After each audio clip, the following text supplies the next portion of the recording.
In this guide, I'm going to show you how you can view and change Fall Guys controls here on a PC.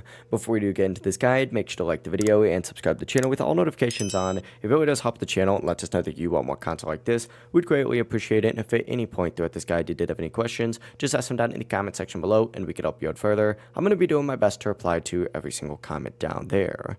Now, starting off on the main menu here, what you're going to want to do is find the escape key, or what you could do is just go up to the settings icon up in the top right corner, select it, and it's going to open up your settings menu. Now, if you have, controller controls, you just have to hit controller just like so, and then just scroll down and you're going to see all those bindings right here.